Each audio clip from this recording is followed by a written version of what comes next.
Hey guys, this is Bharat and welcome to Bharat's Kitchen with McDonald's Mcveggie Burger. That's right. Alright, so quickly I'm gonna begin with chopping up my vegetables. So here I've taken some carrots, some onions, I've also chopped some beans, and the thing you don't have to chop are some peas. Okay, so now I've taken some pre-boiled potatoes which I kept unpeeled overnight in the refrigerator. And now it's very important to keep your potatoes in the refrigerator for a minimum of 6 hours. Alright, so I'm gonna keep all my vegetables in a separate bowl and keep all the vegetables in hot water for about 10 minutes. Now this will really help the burger patty to have a more balanced taste. In the meanwhile, I'm gonna refresh some rice flakes under running water. Now rice flakes are also known as beaten rice, pressed rice, or even poha in some places. So using rice flakes is very important as rice flakes will give more strength and volume to your burger patty and it will help to combine the vegetables with the potatoes. So when the rice flakes are soft and you're able to combine them together, that means you're done with them. At this point, I'm gonna make a particular spice mix for my burger patty. So we're gonna add some garlic powder, some turmeric powder, some mango powder, some cumin powder, some dried parsley, some paprika, and some salt.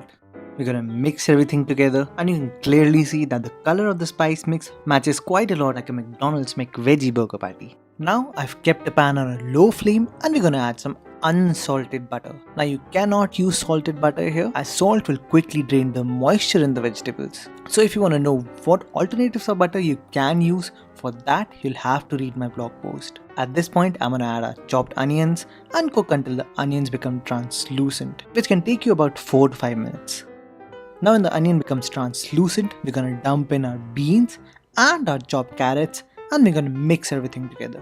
We're gonna let the vegetables cook for around 2 to 3 minutes on a low flame and then add our peas. And again cook everything for around 5 minutes or until the vegetables are just a little bit soft. Finally, after 5 minutes, I'm gonna dump in my mashed potatoes and now add salt. Now as soon as you'll add salt, the potatoes will start to release the moisture and this will help everything to combine together. Then I'm just gonna add the spice mix which we made earlier, and as soon as you add the spice mix, turn the flame off. We're gonna let the vegetable mixture cool down for 5 minutes so that we can easily work with it. At this point, I'm gonna add some rice flakes and mash everything together. Now you can see that I've added no kind of starch to bind the patty. Rice flakes will do the job and combine everything together into a perfect patty. Okay, so now I'm gonna take some cling wrap and try to roll my veggie mixture into it. Now be careful and make sure you keep things tight. I mean not as tight as a wife keeps her husband, just tight enough that everything stays together, not like the usual couple nowadays. Now what I'm gonna do is tie some elastic bands on the corner so that I can further squeeze everything together. Then we're just gonna keep this massive veggie sausage in the freezer for a minimum of 15 minutes and maximum of 30 minutes. In the meanwhile, I'm gonna make a batter for my burger patty. So I'm gonna take some all-purpose flour, some cornstarch, and some yellow corn meal. We're gonna add some salt for seasoning and mix everything together.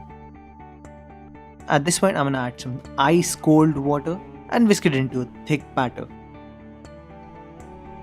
Now after whisking for 2 minutes, I'm gonna add some oil, then do some push-ups and whisk it as thoroughly as possible. So basically we want to incorporate certain amount of air into it. And if you're really very smart, you can simply use a machine.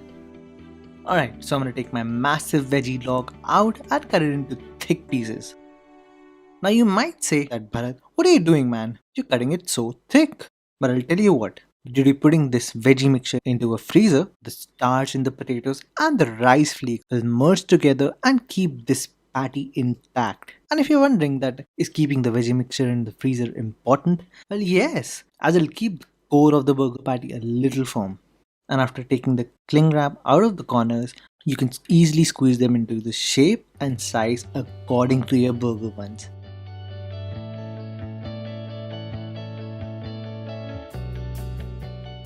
Okay, so we're gonna simply dip these patties in our batter, coat it generously on both the sides and remove the excess. Well, you know the drill. Then finally, just dump them in the breadcrumbs mixture. And if you want to know which breadcrumbs I'm using here, then you'll have to watch my first ever video on YouTube on how to make breadcrumbs. Now you can store these patties in an airtight container for 5 days in a freezer, or you can just simply fry them at 336°F or 170°C, which is basically on a medium flame. Well, the best oil to make the burger patties is canola oil or refined soybean oil, but you can use any other oil of your own choice, as you don't have to be so much edgy about your own Mcveggie. Now we're gonna fry them for 4 to 6 minutes on one side, then flip them, then again 4 to 6 minutes on the other side, but just make sure you don't flip these burger patties a lot. So we're gonna fry them until they're golden brown or until they look like this. And yes, I know it looks quite similar, but how does it look from the inside?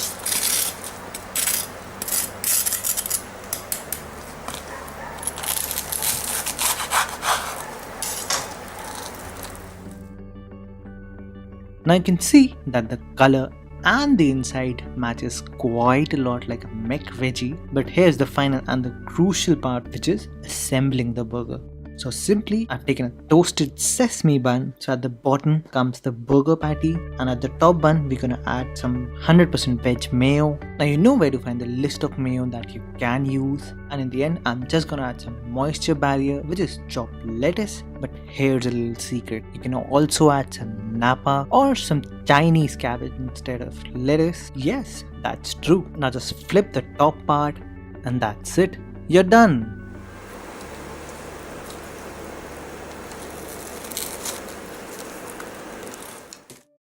And there you go guys, how to make McDonald's Mcveggie. And if you liked the video, do give it a thumbs up. For updates and queries, you can like me on Facebook. And until then, I'll see you all next Friday. That's right, from now on, I'm gonna try to upload a new video every week on Fridays.